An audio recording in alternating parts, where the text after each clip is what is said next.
with care how to build on it. For no one can lay any foundation other than the one that has been laid. That foundation is Jesus Christ. And glory be to God. First of all, there is a huge connection between burnout, low al-ihtiraq, and self-care. Okay? If we are strong in the area of self-care, we should be pretty sturdy and pretty strong in the area of burnout. So the two are very much related. And in Australia, we have what's called professional supervision, which means that each person who's working in the pastoral care, in social work, in psychology, in psychiatry, they need to have supervision by law now, which means that you need to sit with your supervisor once a month at least, and then you have to discuss how are you going, what's your boundaries like, how are you coping with the stress, is there any challenges to you personally, whether spiritually or emotionally, etc. So this is become a very important area of study now, okay? And I actually just finished my doctorate, and my thesis was on about the self-care or the well-being of clergy, and how to care for themselves. There is an amazing connection here that we have to really understand and grasp. So here what St. Paul is saying to the Corinthians, and he's talking about the servants. And he's saying that it's not the servants, it's God that gives the increase. It is God that grows. Burnout is about me worrying so much, and taking on so much emotion and stress that it starts to affect me. So we need to be separating what I can do and what God can do as well. So this is a very important differentiation. So some things to think about. Next point is discussion or goals over time and ideals to be despaired about. Number one, we all have responsibility to develop a safe place to be human. Where is it? Where is your safe place? Where is the place that you feel comfortable? Where is the place that you can go and find peace and be able to talk freely, okay, without obligation? I know as priests, and I'm sure as servants, you have limitations. When you're in the service or in the ministry, you can't just say anything, you can't just do anything, you have to be careful, to watching yourself. Someone that you can talk to freely, someone that can tell you about be yourself, and you don't have to pretend, or you don't have to act in a certain way. Build bridges to those who are different. Outside in other countries, we have to build bridges across faiths, across nationalities, socio-economic groups, etc. Part of the problem of self-care is that we become isolated. Okay, so it's important to build lots and lots of bridges. Of course, it's about forgiving others and receiving forgiveness. A lot of times, self-care and burnout is about self-blame. We are blaming ourselves.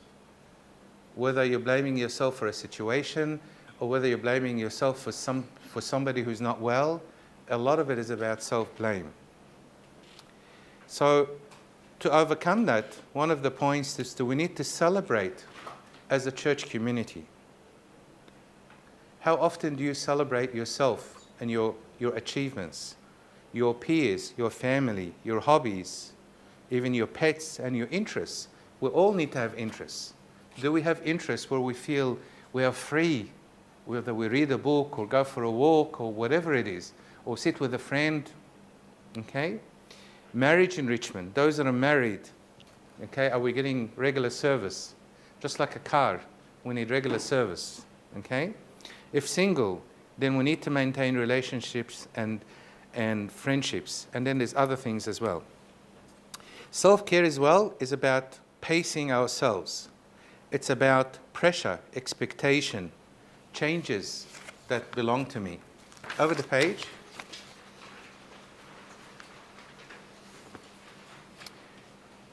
Self-care is about loneliness. How well do you work with others? Okay. The next section is about a preventative response. Preventative response. A boundary violation is an action by one person that violates, crosses over without permission, the limits and the rightful territory of another person. A boundary violation violates a person, not a rule.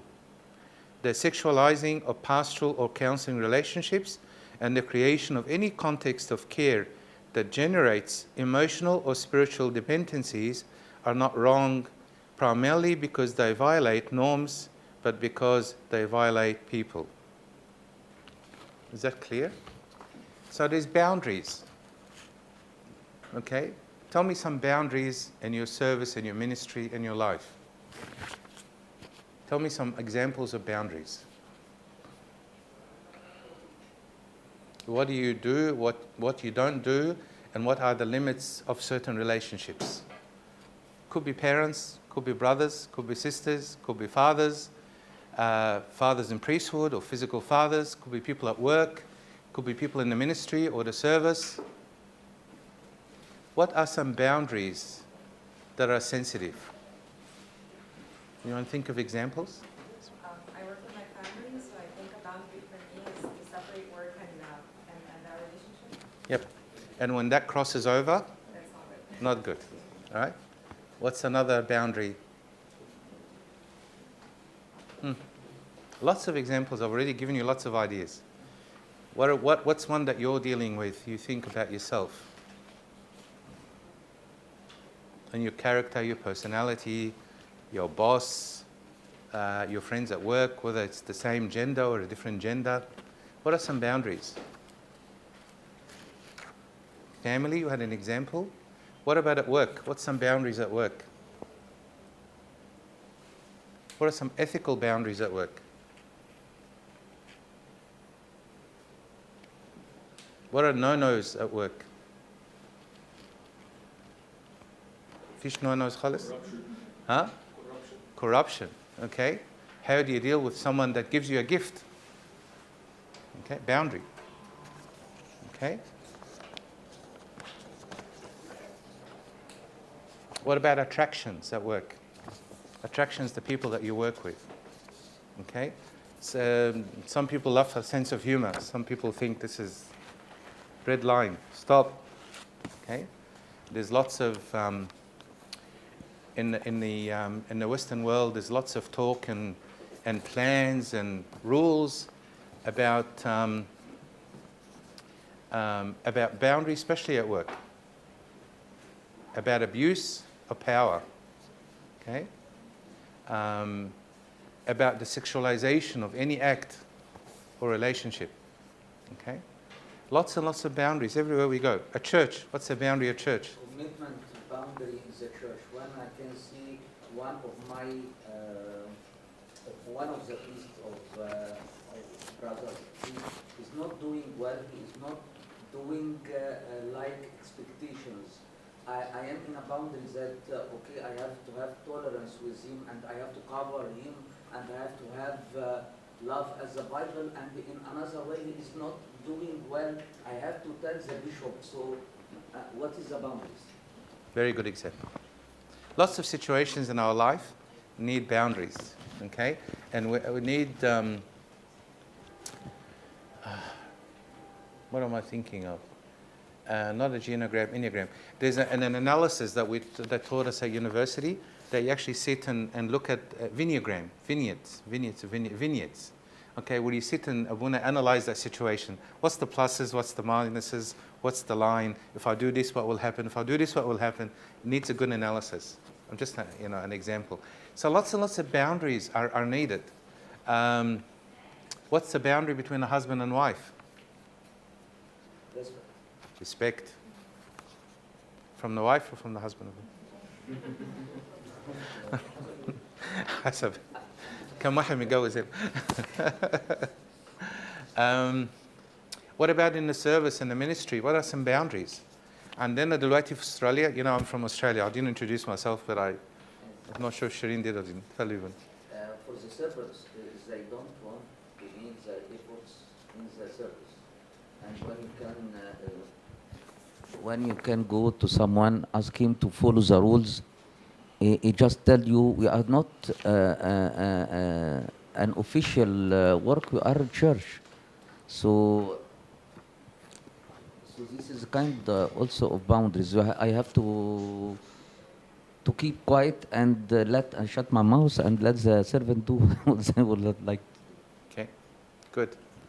Boundaries in the ministry and the service, I'm thinking about, you know, permission slips from parents if you're going on a trip, or taking, with us in Australia now, you can't just take one of the boys aside and talk to them, or one of the girls aside. You need to maybe talk to them in front of people, even with abunas now, okay? Because there's lots of risks, okay? اعترافات في البيوت, confession at home, big no-no, okay? Especially if there's, you want to take confession one by one in a room, or if there's no man in the house, يعني قال لنا بالتقليد يعني ما تخشش بيت وفي أرملة اللي معاه خادم. كل حاجة دي boundaries everywhere. So we have to work within these boundaries. Now, the next page and a half, there's 18 questions for you to do some homework. Okay? So these are questions to be honest and sincere about yourself. It's just a yes or no questions. Okay? I will read them carefully, slowly, and then if you have any explanation needed, please let me know. And then I will give you 5 minutes to answer these questions with a yes or a no. Okay? The first question. This is just some self-reflection. This is not a test. This is nothing that we're going to mark or anything like that. Number 1, is it true that you have never had a session, approximately 1 day equivalent, in your ministry, formation as servants, or professional development, update seminar, or safe boundary and ethics practice? Is that question clear? Yeah? If you're not sure, please let me know, Ashanta, I can explain. Number 2, are you unfamiliar with the key themes of your state, agency, denomination, or church current version of an ethics code? Do you have an ethics code in the church? Do's and don'ts? Yes or no? Are you familiar with it? Do you actually have it in church? Okay? Are there any rules about do's and don'ts in the service? Number 3, do you think the ethics code interferes somewhat with the quality and spiritual value of your ministry, pastoral care, or counselling? Do these rules that are there interfere with what you want to do in the ministry? Number 4, do you have someone you can debrief with when you find yourself sexually, emotionally attracted to any of your parishioners or clients? Do you have someone you can talk to? That's the question. Number 5, do you fantasize or daydream about spending time with one of your parishioners or clients? Do you look forward to meeting with them on your own? Yes or no? Number 6, have you ever intentionally increased the number or frequency of contact, counselling, care, planning, servants, etc., because you enjoyed the time you had with a person? Yes or no? Number 7, do you experience increased pleasure when you are with this particular person? Yes or no? Are the questions clear? Okay. Number 8, do you sometimes desire physical contact with this person? Yes or no? Number 9, have you avoided talking about this person to your mentor, supervisor, or spiritual director? Abba Atarafkum. Okay? Do you avoid talking about this person in front of Abba Ataraf? Number 10, do you experience any feelings of guilt or anxiety when you think about this person? Number 11, are you in the midst of a personal difficulty, relationship stress, or other crisis at the moment? في عندك مشكلة في حياتك خاصة تعباك في الوقت الحالي. 12, if partnered, is the state of emotional and sexual intimacy in relationship secure enough at the moment for your needs to be met? If single, can you identify where your need for sexual or emotional intimacy and friendship are met outside of your pastoral relationships or ministry? 13, do you sometimes feel that you're the only one who can help a particular person? 14, as someone with a role in pastoral leadership, caregiving, could you, with illustration, explain to a lay person the concept of dependency and codependency? 15, as someone with a role in pastoral leadership, caregiving, could you illustrate and explain to a lay person the concept of transference and counter-transference? 16, do you have a ministry supervisor, mentor? What's transference? Okay, I'll explain it when I finish the reading. Who is not in your immediate church or community with whom you meet regularly. 17, as someone with a role in pastoral leadership, caregiving, could you, with illustration, explain to a lay person the role and purpose of supervisor or mentor, or Ab Ataraf, or Had بتفضفض معه. 18, are you likely to discuss the results of this survey with someone you trust for your emotional and spiritual well-being and who cares deeply for the health of the church? So questions, first of all. What's the question? Transference? Transference and counter-transference. Transference is when you sit with somebody and somebody old, and you have a problem with your dad, and you start to emphasize that you're talking as if you're talking to them as a dad. So that's called transference. Counter-transference is when that reflects back on you. Okay? Right, so take 2 minutes. Just answer these questions for yourself. Okay? Yes or no? What's a lay person? Lay person. A lay person. حد شعب من الشعب. Yeah.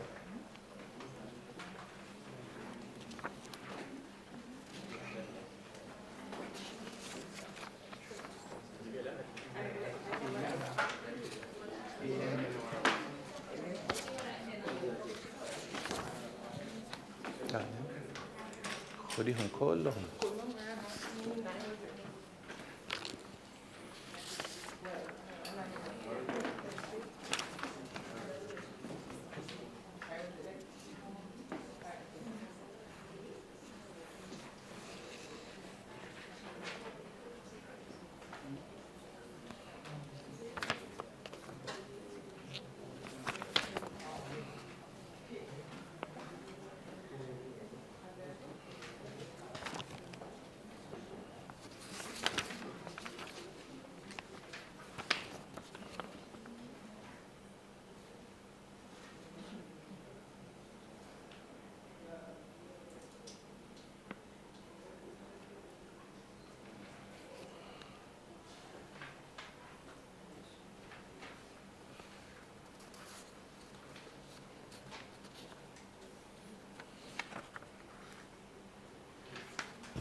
Ecclesial responsibility.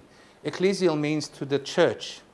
There are three goals: understanding the faith, moving the hearts, and responding in an act of love. This is what the church is all about. This is what the Bible is all about. This is what the ministry is all about. So there is a responsibility, and there's three components all working together. So you need to know that you're not alone. Yes, you have a responsibility. You're working as a team, and it's also working within the church or the community of the church. St. Paul says in Hebrews 12, "Let us run with perseverance the race that is set before us, looking to Jesus, the pioneer and perfecter of our faith." The problem with burnout is that I think I am the savior of the world. Okay? I think that I'm going to, create something new, or I'm going to do everything on my own. So, whereas St. Paul talks about perseverance, and that the perfection is in the Lord Jesus Christ himself. And St. John in John 10:10 says, "I come that they may have life and have it abundantly." It's the Lord that gives the life. It's the Lord that gives the increase. Okay? We've got to make sure that we're all enjoying part of life as well. The problem with burnout, as you will see, is that I stop enjoying life, and that's not good.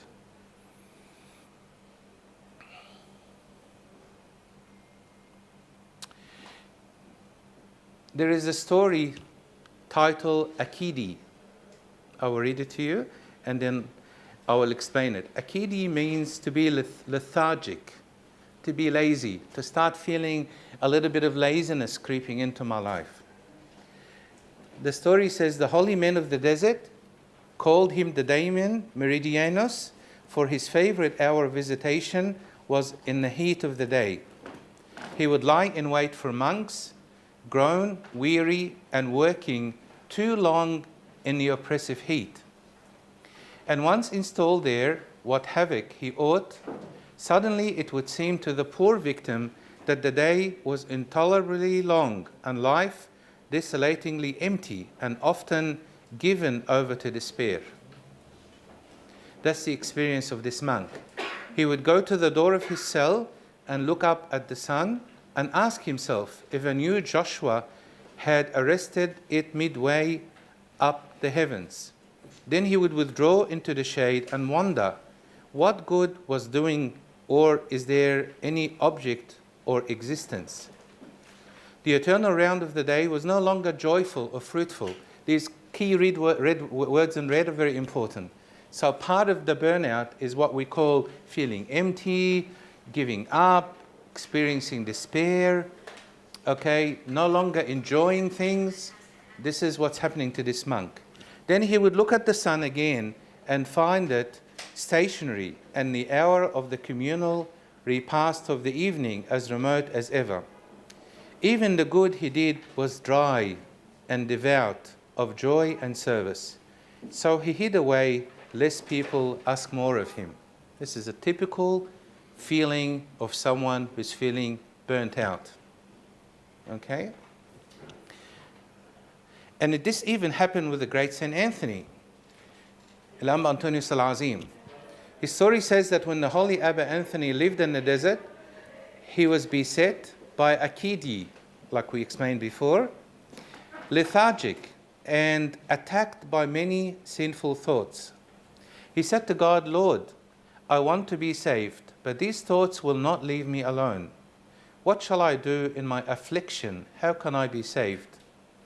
A short while afterwards, when he got up to go out, Anthony saw a man like himself sitting at his work, getting up from his work to pray, then sitting down and plaiting a rope, then getting up again to pray. This is what we know the angel did with St. Anthony, because he was starting to feel lethargic, laziness, despair. It was an angel of the Lord sent to correct and reassure him, but heard the angel saying to him, "Do this and you will be saved." What did the angel teach him?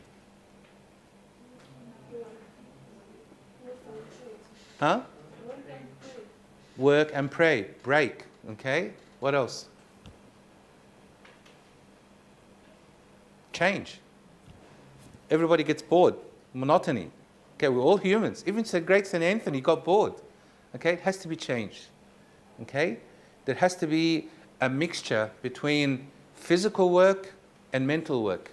This is all part of the exercise. But akidi means much more. It includes the idea of becoming numb. This is again the symptoms of burnout.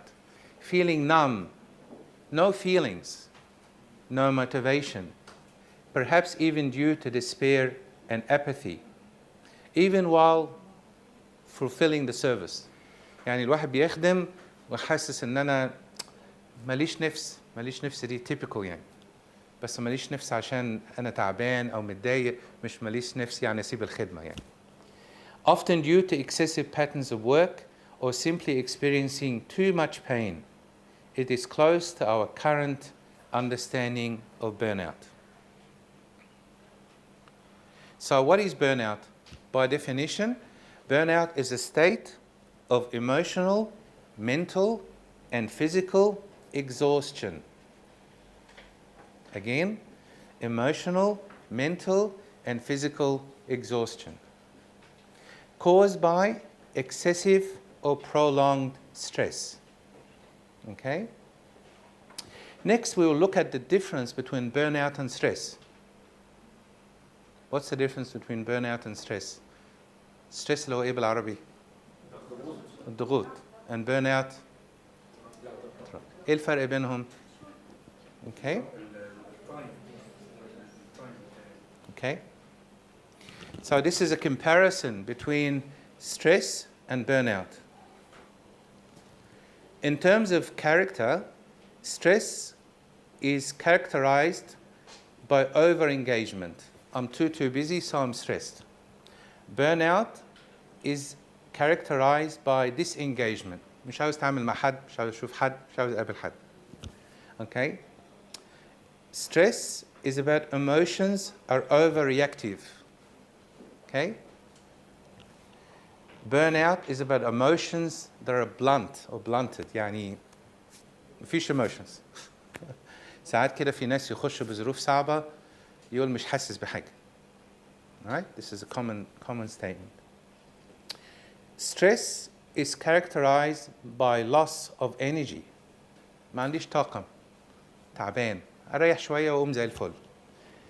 Burnout produces helplessness and hopelessness.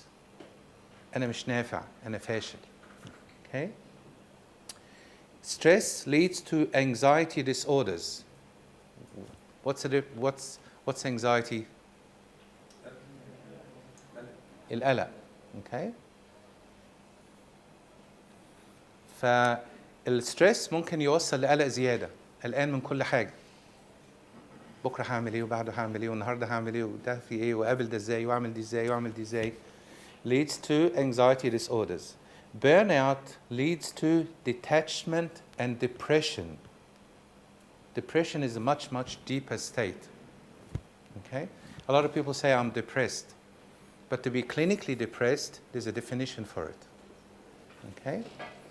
If you're taking photos, I can show it to Shireen and she can share it with you. The presentation, yeah. Happy to do that. Okay.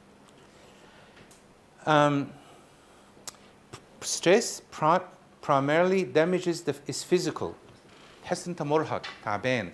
Okay. Burnout damages the emotions. Okay. مفيش عاطفة. مفيش مشاعر. راحت خالص تماما. مش لاقيها. Stress may kill you prematurely. الناس اللي بيقلقوا كتير، الناس اللي بيضحكوا ويفرفشوا وبوزيتيف تلاقيهم بيعيشوا أطول من الناس اللي عالين هم على طول، مش كده؟ كلكم عالين هم ولا إيه؟ Okay. Burnout may make life seem not worth living. Being intense, which means that neither happy, neither that doesn't feel like he's in love with someone or whatever. Yeah, exactly. Emotionless means مش حاسس بحاجة خالص. يعني تقول له مثلا تحب حاجة فلانية؟ لا. مش فارقة معي. مش فارقة معي دي ولا دي ولا دي. It's a very different state. Now we will go and see some statistics, some figures about burnout and ministry, especially command about clergy burnout. This has been my specialty. Yes, sir. Is burnout an advanced level of distress, or is it like basic, or it is different? It's different, a different feeling, different needs, different causes. It could feel like the same as stress, but burnout is very, very much long-term. Yani people that burn out actually cannot continue in their job or in their role for years.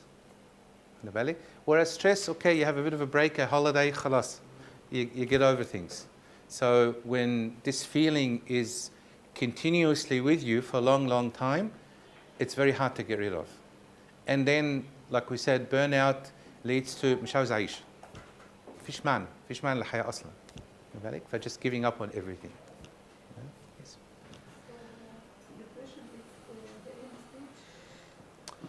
Depression could be one of the end stages, especially if we're clinically really depressed.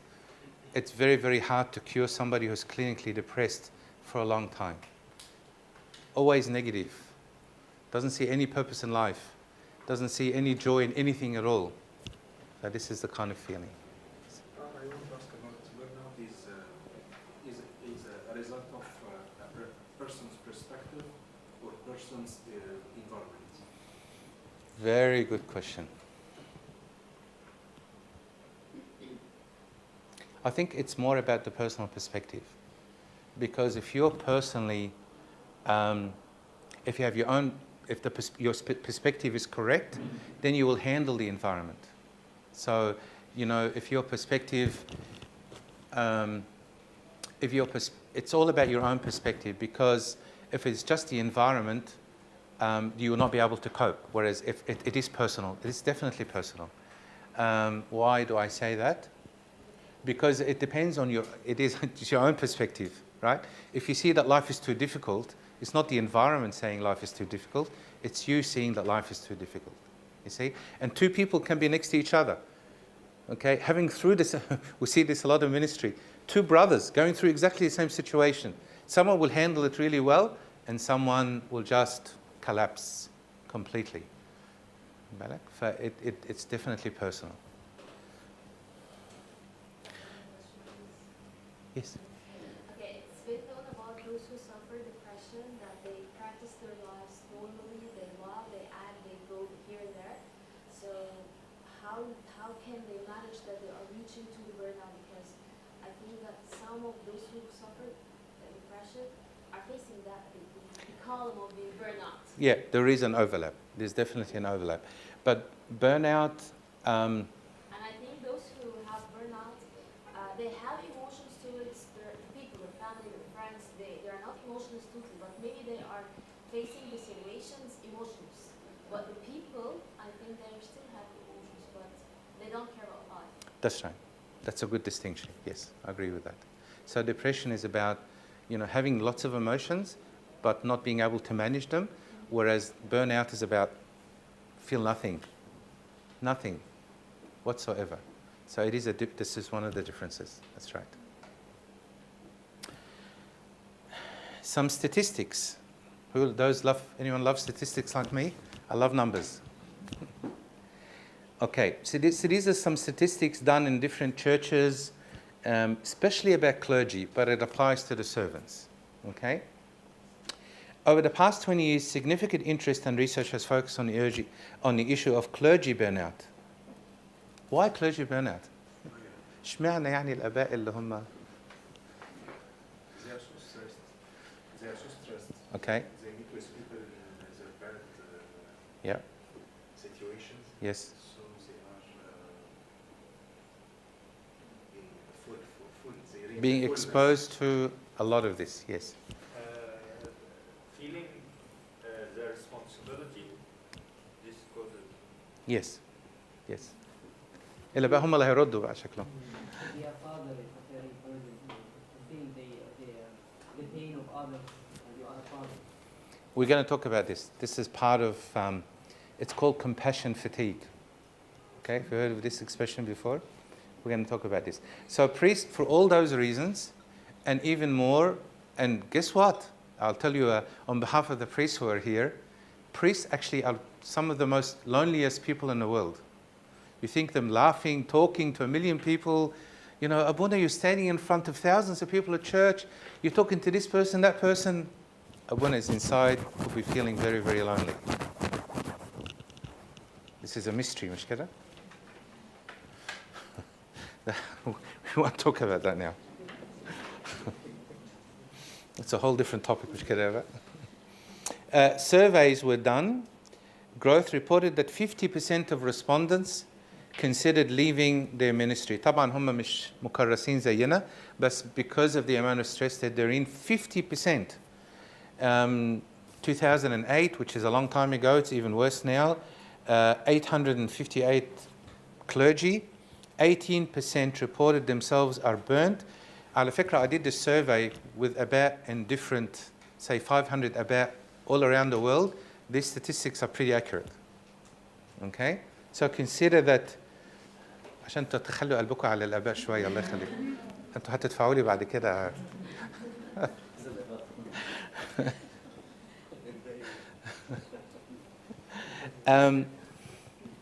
18%, 20% roughly, are burnt out. A quarter, 25%, are depressed. 45% rated themselves as highly moderate or emotional exhaustion. Okay, this is pretty accurate to now. I'm not sure about Egypt. Well, actually, the survey was part Egypt, part overseas, and that's pretty accurate. Okay, عشان قلبكم يبقى على الآباء شوية, please. Conversations with other churches, Methodist churches, indicated that clergy wellness is still a crisis. Overseas, a lot of people are leaving the church. A lot of priests are leaving the church, especially in the last 3 years because of COVID, the amount of stress that people are under, the amount of depression, anxiety, suicide. All of this made a lot of the clergy, especially in other churches, actually leave the church. They say, I need a break. I'm going off 1 year, 2 years. See you later. Okay? While some can manage their symptoms of burnout and continue working, an increasing number leave ministry completely due to burnout. And I've heard this from other churches, Anglican, Catholic, Protestant. This is a typical situation. Another definition of burnout by one of the leaders, Herbert Freudberger, he said the burnout is the extinction of motivation or incentive, especially where one's devotion to a cause or relationship fails to produce the desired results. What do you think of that definition? 2 parts to that. What's the 2 parts?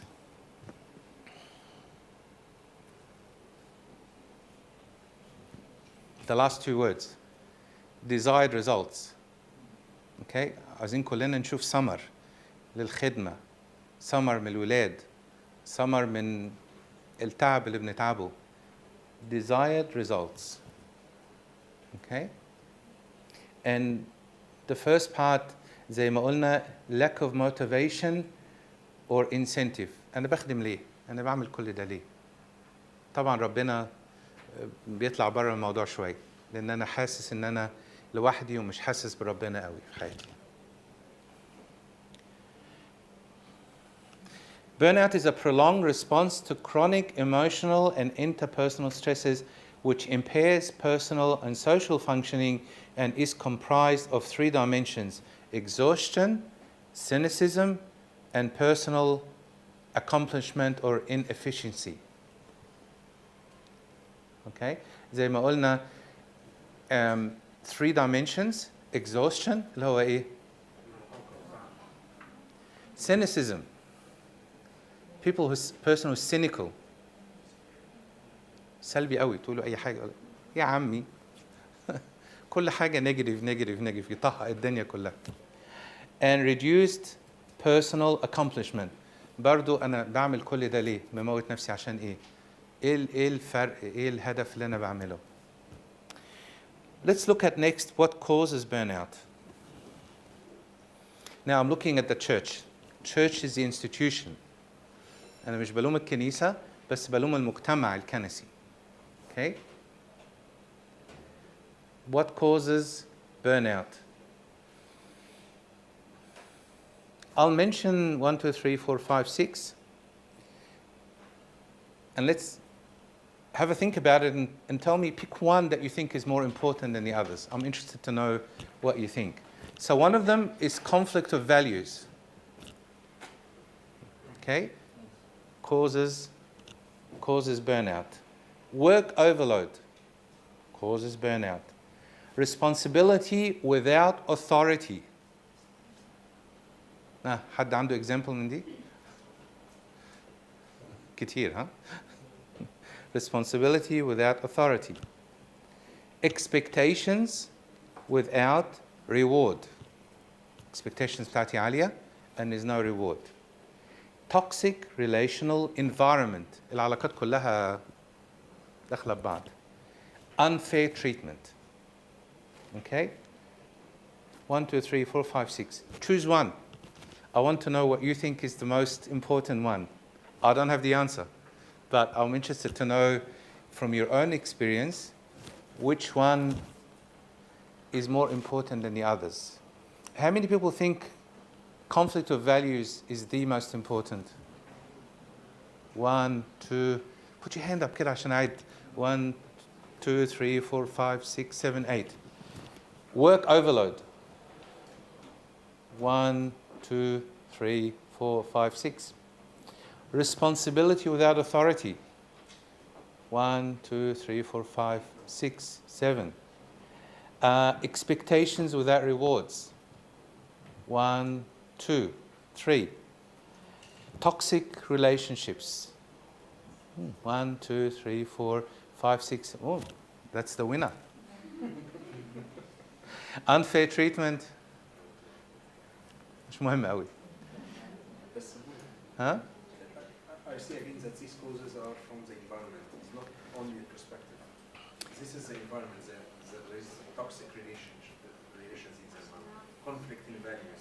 Here is the environment. So if someone It has a big part. And that's, you're saying right, because when I did the research, I found that a lot of responsibility comes back to the church and the authority of the church. If our systems are really healthy, we won't have a lot of these problems. But bardo is responsibility of the system is on you and Abuna and you and you and you and me. But there is an insight here stated that other churches, as are Anglican, and they also face this burnout, although they have much better systems as they True. From other countries. True. Which respect culture and respect values. Absolutely right. So, but their problems are a bit different. Their problems are a bit different. They would not struggle a lot with these, but they will struggle with expectations without rewards. They will struggle with toxic relationships as well, unfair treatment as well. So some is common with us, and they have other reasons for them as well. Okay? But the whole system is who? We are the system. Okay? Who's the system? We create the system. We are the system. So that's why if we are aware of these things, we should put things in place, checks and balances, in the service, in the ministry, للآباء, للخدام, للأطفال, لكل واحد, للfamilies, بحيث إن احنا we pick the problems before it escalates. Okay? Yes. Can I add some causes, because I believe that there are some other causes. Of course. There's Lacking self-awareness, self-esteem, abuse. I agree, Bob. And some Yeah. external circumstances that happen to the one who has no hands on. Yeah. So this is the institutional ones. There are others, yes, definitely. How do we experience burnout again? Exhaustion, non-accomplishment, isolation. Isolation is very important. Frustration and anger. Cynicism, contempt, separation.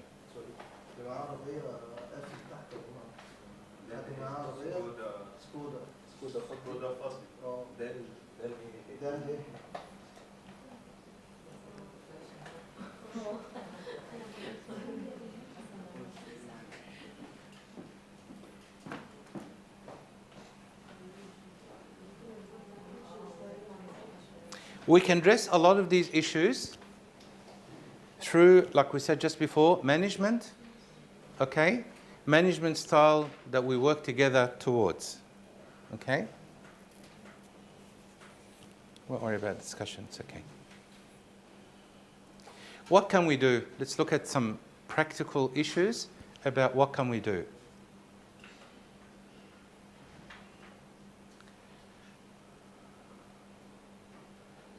Some quotes.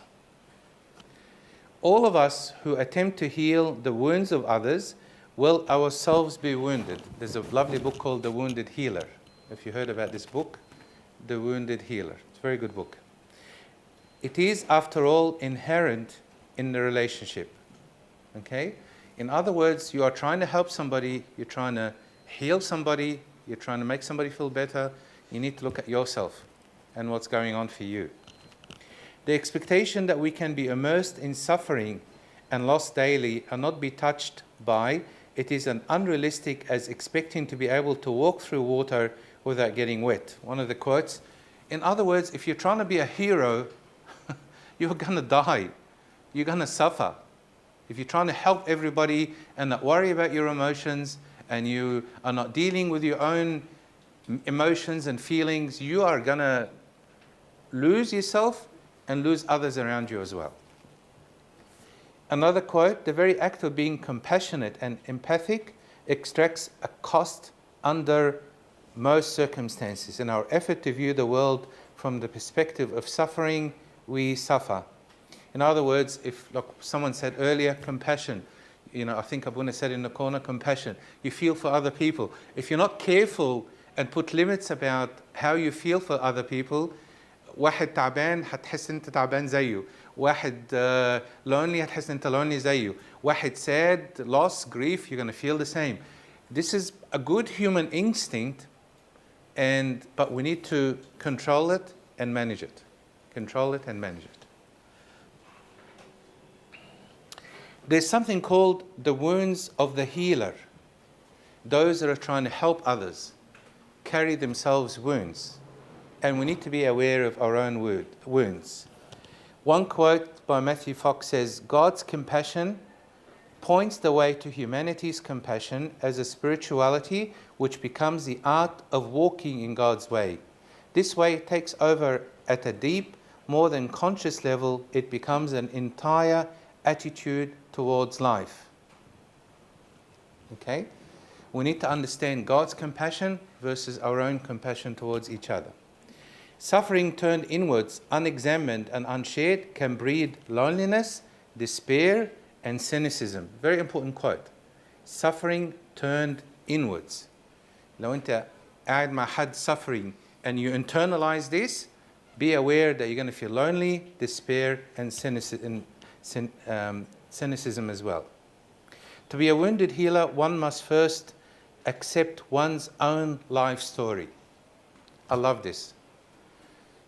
To be able to help others, you will, I'm sure, in your ministry, in your service, in your own personal life, sometimes you feel like you want to help somebody and you feel that this is affecting you. You need to heal yourself. You need to deal with your own emotions and feelings. I'll give you an example. Say, a few years ago, my parents passed away, and both of them passed away within 6 weeks of each other. That's okay. For me as a priest, I ended up looking after the family and the children and the grandkids. I didn't deal with my feelings. And that was okay. I moved on. And then I find for the next 2-3 years, every time there's a funeral, there's somebody talking about dying, I'm just teary, emotional. في ايه يا جماعة؟ في ايه؟ ده بابا وماما توفوا من 3 سنين. في ايه؟ I didn't deal with my own grief. Okay? So you need to understand yourself. You need to understand yourself so you can help others. If you're dealing with mental illness and you have somebody close to you who's had a mental illness problem, you are going to struggle. Okay? It also depends on your own ethics and code of ethics. I remember my very first course that I did in counselling, I remember I did a course in family therapy, finished it, but I applied for one of the colleges, and I remember in the interview, the head of department said to me, "Oh, Father, how do you feel about counseling somebody who's gay, under shuzuz, to return him back to their partner?" I'll tell her, "I'm sorry, I can't do that, because that goes against my morals and values. Actually, this course is not for you." Tell them, "متشكر جدا جدا كده جبتي من الآخر. Thank you very, very much." So you have to know, as a doctor, you have to know your own code of ethics. You have to know what you can and can't do, what agrees with your conscience, what does not agree with your conscience. What do you feel comfortable with, what you don't feel comfortable with, and why? Okay? We need to address all these issues. Be compassionate as your Father is compassionate. Luke 6. Surely he has borne our grief and carried our sorrows. Isaiah 53. Yet we esteem him stricken, smitten by God, afflicted. But he was wounded for our transgressions. He was bruised for our iniquities. Upon him was the chastisement that made us whole, and with his stripes we are healed. آلام المسيح هي اللي شفتنا. لو نفكر في آلام المسيح إحنا هنشفى. لكن لو أنا بفكر في آلامي أنا بس وحل مشاكلي أنا بس بدون المسيح هتعب. The next topic I wanted to touch on is compassion fatigue. We spoke about compassion and what it does. Compassion fatigue is when you feel so much for people that it starts to affect you. How many people felt like this before? You start to help somebody and you feel like you're carrying their burdens, you're carrying their problems, you're carrying their emotions, and you walk away actually feeling terrible. Has anybody felt this before? Yeah. Okay. So it's an emotional state with negative psychological, physical consequences that emanate from acute or prolonged caregiving of people stricken by intense trauma, suffering, and misfortune. When I first did some counselling degree and then masters, الآباء فرحوا بيا قوي. أبونا أنت خلصت counseling؟ Yes خلصت counseling. ابتدوا يبعتوني الحالات بقى اللي هي يعني إيه يعني مش مستوية دي اتهرت. After about 3 months قلت لهم أنا نسيت المذاكرة ونسيت كل حاجة forget it. ابتديت أقرأ عيشتي مشاكل ملهاش حل حاجات صعبة جدا جدا حاجات متعقدة جدا جدا. So it was just too hard. حاجات بقى لها 20 years عملت يعني مشاكل كلها داخله ببعض وحاجات معقده جدا جدا. Already حاجات at its last stage كمان. I found myself I'm struggling. I can't do this. لا بقى please كل واحد يشوف مشاكله أنا اللي عندي مكفيني. You need to understand yourself. If you feel like yes I want to do so much and then you feel like you're struggling, then what good is that to anybody else? Results in a loss of capacity or interest in being empathic with others' pain. A cost of caring for others in emotional pain. When you are in a situation where you're caring, for example, this is the carer, caring for your mom and dad who are elderly or very, very sick. It's very important we do overseas, in Western countries, we do make sure that we care for the carers. حد قاعد مع بابا وماما سوري معوقة تعبانة نفسيا في حالة متأخرة في الحياة. The carer needs to be cared for. The carer, the son, the daughter, the nurse, the hospital, whatever it is, need to be taken care of because they carry a huge, huge load. Also described as secondary trauma, can feel like a secondary trauma. A state of compassion fatigue is a state of tension or preoccupation with the individual cumulative trauma of clients in one or more ways. Re-experiencing the trauma, okay? Somebody who's been sexually abused and you think about it so much, you start feeling really, really the pain of that person. Avoidance, reminders of the trauma event, persistent arousal, emotional arousal, added effects of cumulative stress which can add to burnout. So these are some of the states that happen from a compassion, a person who cares so much for other people. Some people, not everybody's made to serve to be a social worker, خادم اجتماعي ولا dealing with family problems or dealing with parenting problems. Some people, they started to do this ministry and they said, Abuna, we can't do it. We go home and can't sleep at night at all. طب عملتوا إيه? Okay, because they take this with them. So not everybody can deal. You need to understand yourself and to know your limits. Okay, you need to know your limits. There's a model called the compassion, satisfaction, fatigue model. It's about the professional quality of life. That feeds from compassion, satisfaction, and compassion fatigue, and the difference between them. Compassion fatigue can learn to burnout and secondary trauma. So this is how they all relate. So we need to have this high-level professional quality of life. How do I become professional in managing my own stresses and challenges in life? What's the relationship between burnout and secondary trauma? Okay, burnout is work-related helplessness and feeling, as we said. Secondary trauma, stress, is work-related secondary exposure to extremely traumatic, stressful events. Both share negative effects. Burnout is about worn out. Secondary traumatic stress is about being afraid. So you get to so much problems, you become afraid. Okay? And that's another issue with caring for other people.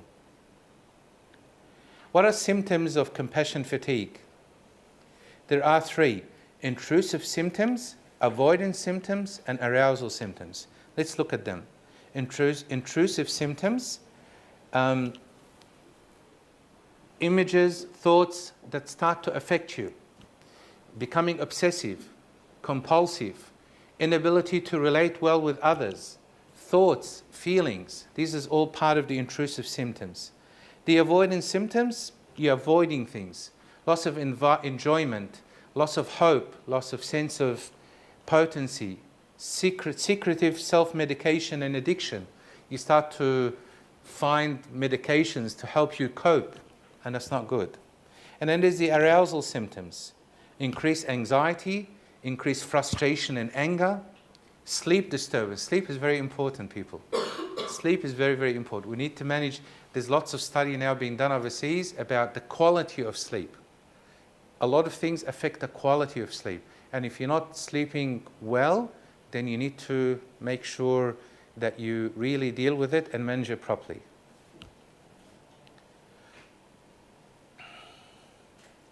Compassion fatigue trajectory, it leads to keen commitment. There's an irritable stage. There's a withdrawal stage. There's a zombie phase. Zombie phase is مش حاسس بحاجة خالص. And pathological stage, where then you start to feel imbalanced in some way. And that's also a late stage. So the key to this is to find a mentor. Find somebody you can talk to, somebody you can trust, somebody that will help you and guide you and walk along the way with you. One of the solutions, as we said earlier, is supervision, which is the formal part of that.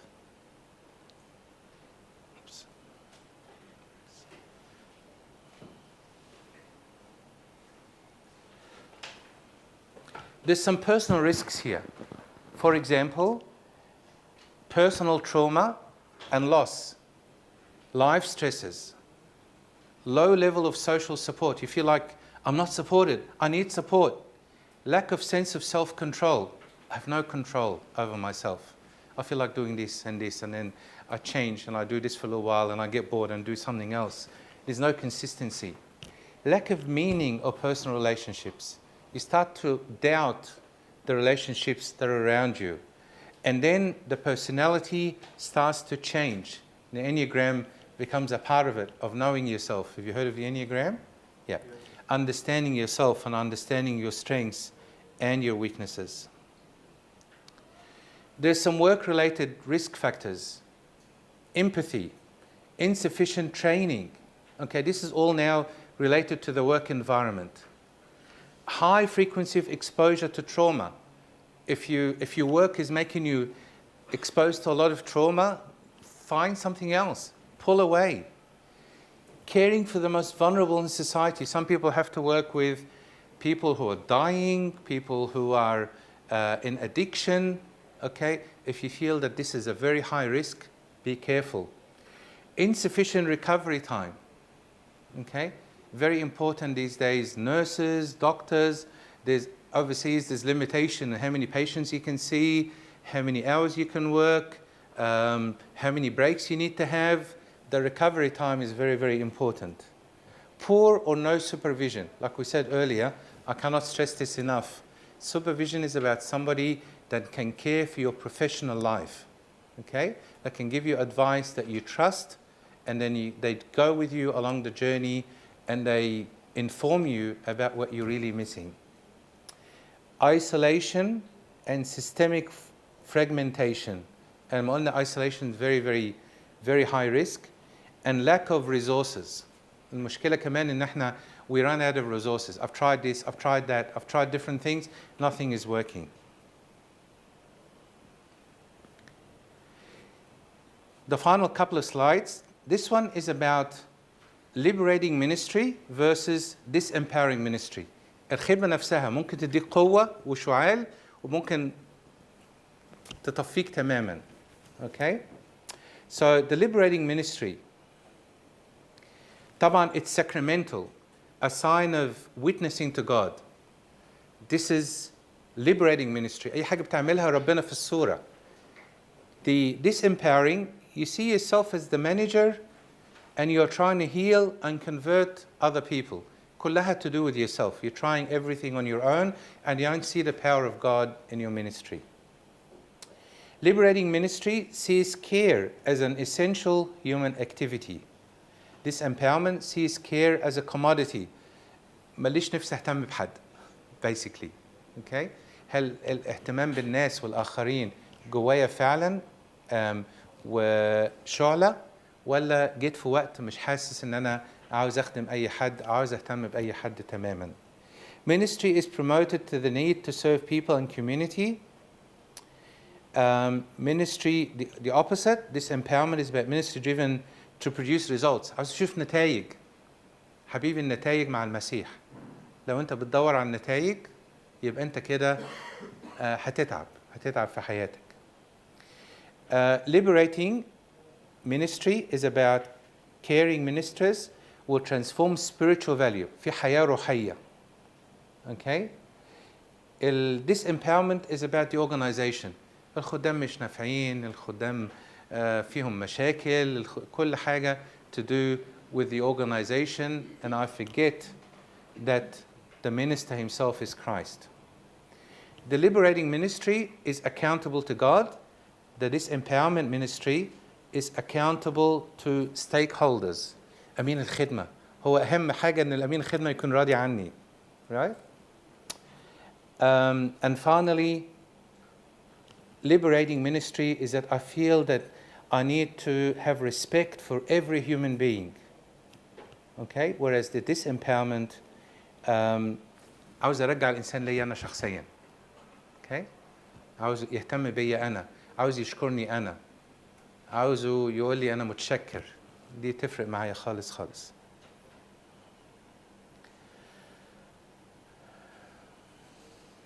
One of the sayings, we're nearly finished. I think 2 or 3 more slides, sorry. I'm beginning to understand that life is not so much a search for answers as it is a search for clearings.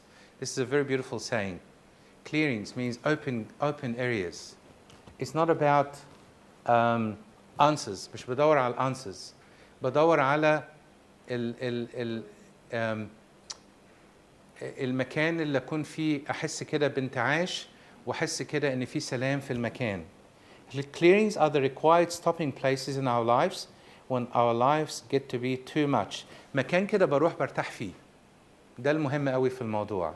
A clearing is a place of shelter, peace, rest, safety, quiet, and healing. It is a place where you can get bearings. Maybe خلوة. تروح تقعد مع أب اعترافك. تروح في خلوة. تروح في مكان هادي. تروح في مكان تشوف فيه طبيعة ربنا وإيد ربنا. دي مهمة خالص خالص. Called the clearings, where you can change courses. A clearing is a place where you can see what you couldn't see and hear what you couldn't hear.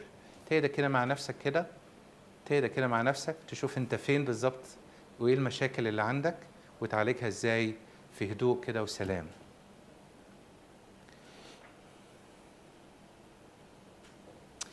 Part of burnout is learning to say no. This is a whole different topic. I'm just going to touch on it.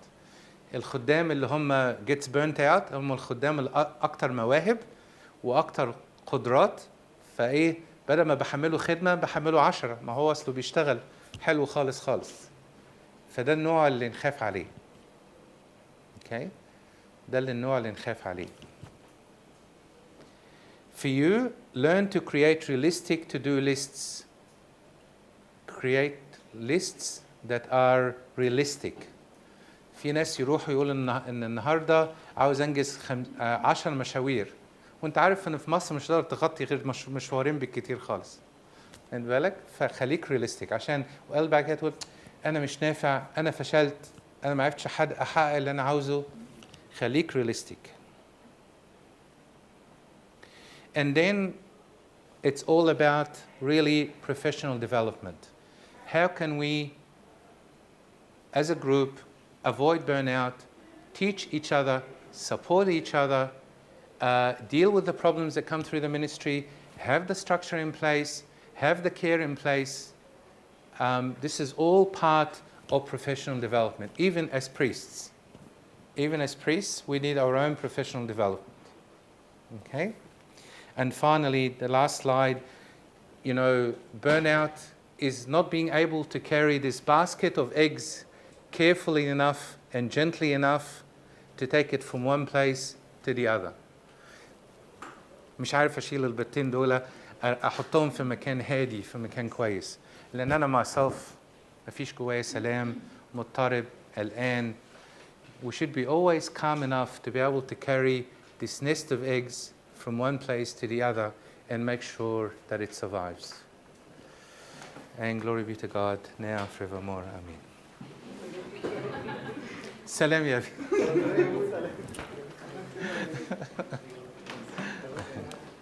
تفضل. لا يبون. أبونا اللي هيجاوب على الأسئلة بقى. أنا ماليش دعوة بأي حاجة.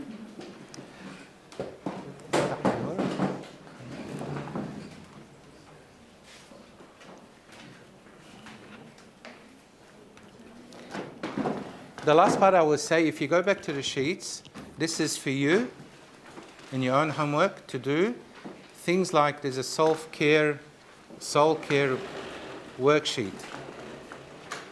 There's a number of categories that you need to rate them in terms of frequently, occasionally, hardly, never, it never occurred to me. So one section is called the physical self-care. Things like eating properly, exercising properly, taking time when you're sick, walking, sports, concentrating on sleeping, as we said, holidays, breaks.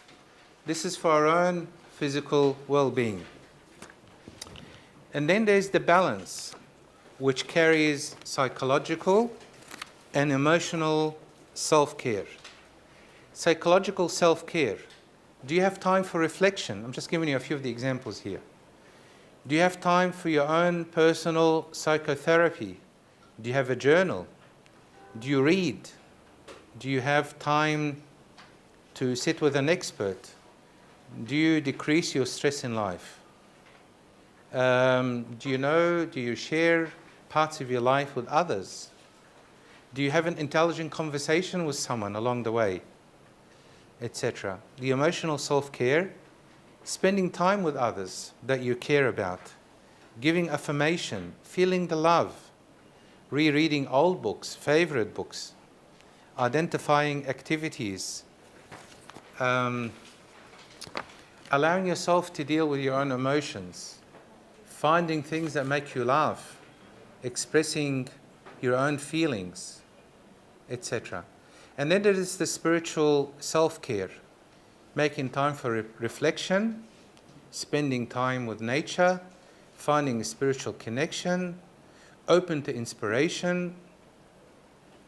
cherishing optimism and hope, be aware of different aspects of life, etc. Praying, of course, singing, spending time with children if you like that, all different types. And then the professional self-care in terms of your own work environment, making sure you have enough quiet time, enough time for yourself, enough time for a balance of life, etc. So this is just some checking points for you to check yourself and keep this with you. Okay? Thank you, Habaib. Any questions? Concerning that slide of the statistics about the clergy, maybe this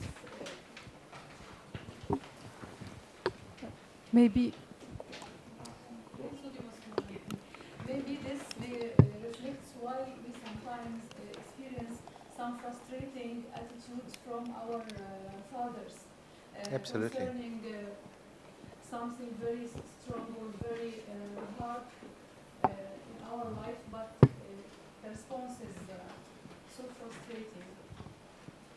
Is that right? I think so. الآباء يردوا يقولوا. You know, أبونا يعني أنا أديكي one example. You know, one time I was واقف بدي القربان للناس للشعب كويس ومبتسم والناس ازيك يا ابونا عامل ايه يا ابونا تعالي بقى اتفضلي. That's my wife, Sonia. She's checking up on me. He's taking care of himself. You're the only one that knows. So I'm standing there giving قربان ازيك يا بابا عامل ايه حبيبي ازي اخباركم عاملين ايه ومره واحده كده جه واحد في ودني قال لي يا ابونا قال لي بنتي ما روحتش بالليل خالص والبوليس بيدور عليها وفي حاله خطر. انا طبعا ايه بلمت بعد كده عمال اوزع لقمه البركه بعمل كده. فواحد راجل كبير زعل مني قوي قال لي يا ابونا ما ابتسمتش في وشي ليه وانت بتدي لقمه البركه. واخدين بالكم فابونا keep in mind that Abuna is dealing with so much at the same time. Abuna wants to care for everybody, but sometimes someone says something to Abuna, something preoccupying Abuna. There's a problem that happened all of a sudden. So we need to be more understanding and more patient with Abunas. Abunas bardu, they work so hard that they get very nervous and very tired. And so they need to have self-care and to have quiet time and have reflection time.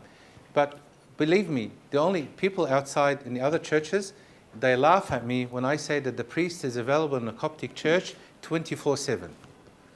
عرفيني حد في الدنيا دي بيشتغل 24/7 والاكسبكتيشن بتاعت الناس 24/7 Abuna is available. Abuna is available all the time. Abuna he looks at the crystal ball and knows everything. Abuna أنا دخلت المستشفى ما سألتش عليا ليه؟ يا حبيبي حد قال لي إن أنت في المستشفى؟ لا أنت المفروض تعرف. طيب كويس خالص. أشكرك. Okay, we need to have realistic expectations with priests that they are.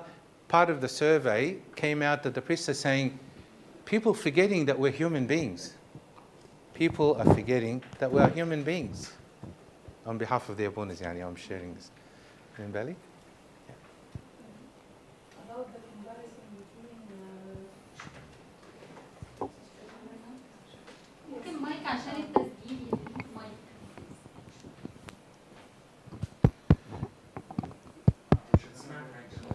Okay. About this comparison, we can say that it's a comparison between something spiritual attitude and psychological attitude. Sometimes it is. Sometimes it is. Sometimes it's overlapped. Okay. A lot of times it's overlapped. We tend to separate the spiritual from the psychological. They're intertwined. There's so much intertwined. Sometimes we face people. I've done psychological studies, and I don't know myself whether this person is psychologically disturbed or spiritually disturbed. Such a fine line between the two. So it's really, really hard to tell. But of course, there are tests and ways which we can find out. But when you initially have a look at a situation, you don't know if it's psychological. I've seen people psychologically having an emotional, what do you call it? Sorry, emotional stress to the point where بيتمرمطوا في الأرض كأنهم في شيطان راكبهم. When all is just emotionally disturbed. Is there a way to help someone that I'm sure he is burned out? كل الكلام اللي قلناه ده. First of all, they have to want to help themselves. You cannot help them if they don't recognize and they don't want to help themselves. وحتى الآباء لازم يعرفوا كده. إن واحد مش عاوز مساعدة. إحنا we're not miracle workers. واحد مش عاوز يساعد نفسه، مش عاوز يحل مشكلته. أنا ابتديت دلوقتي أقتنع بالفكرة دي إن الواحد اللي مش عاوز مساعدة لازم يكون هو عاوز المساعدة. اتنين نظام أبونا ابني في المهجر مثلا ابني بياخد دراجز يقول للراهب إيه؟ أمه تقول للراهب إيه؟ أبونا ابني بياخد دراجز خد عندك في القلاية أسبوع ورجعه لي كويس. سحر. Magic. Right? Magic.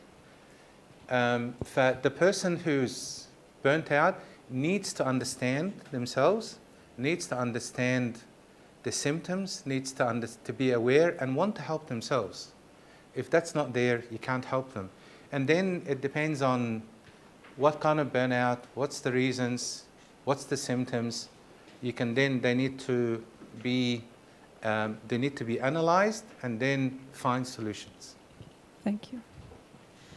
If a person is burnt out, and you know when a person is burnt out,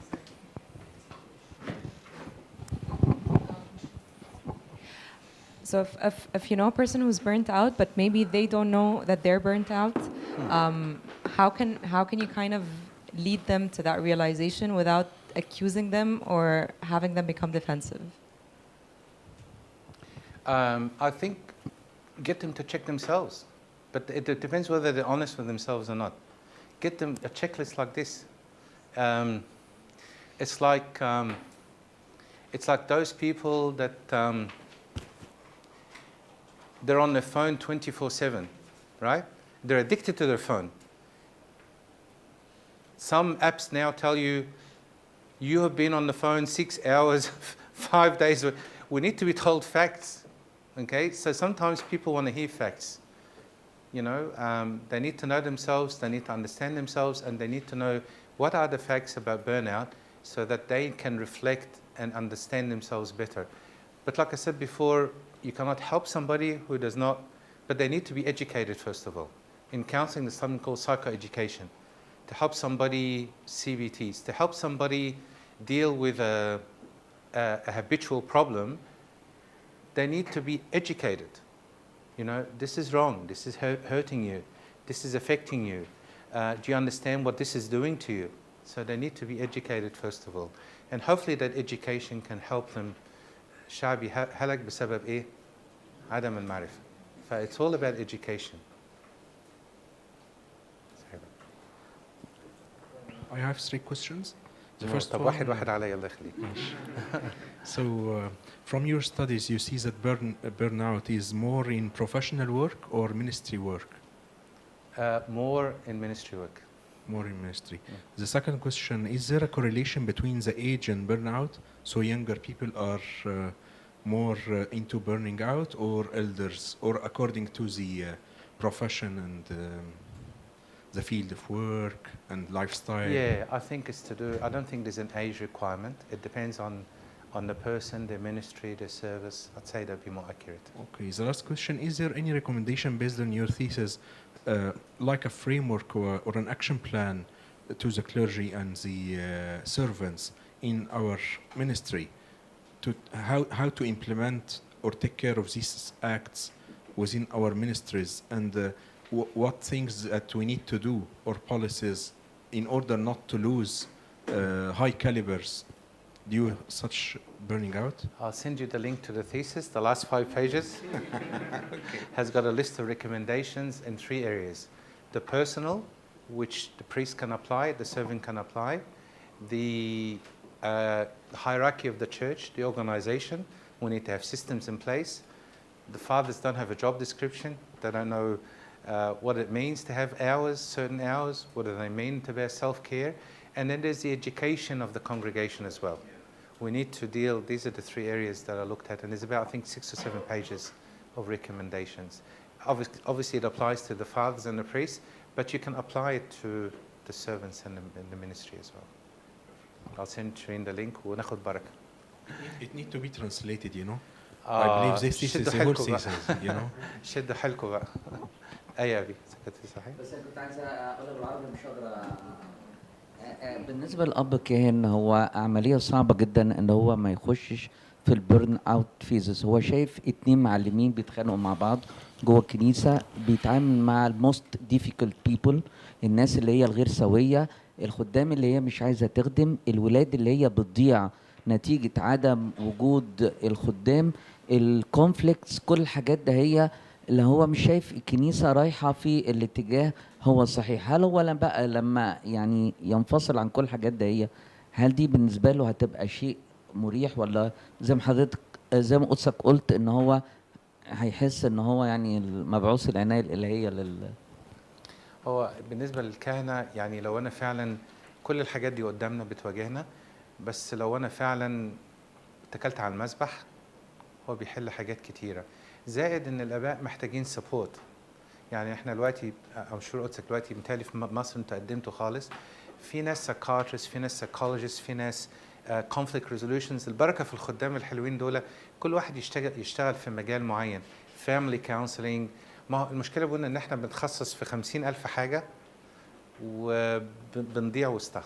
فلو قدسك عارف مثلا إن في 2 بيتخانقوا مثلا أو في family problem، ده تبعته لده وده تبعته لده، وأنت شغل قدسك الصلاة أكتر منها أي حاجة تانية. فدي المشكلة إن إحنا بنحاول نعمل كل حاجة من غير الخدام.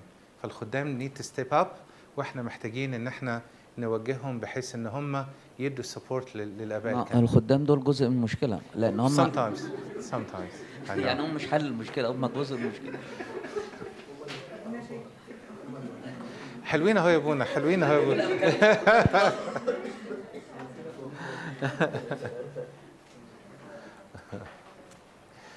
thanks حبايب، thanks يا شيرين، thanks يا بابا، ربنا يبارك فيكم، ربنا يخليكم، ربنا يخليكم ويحافظ عليكم.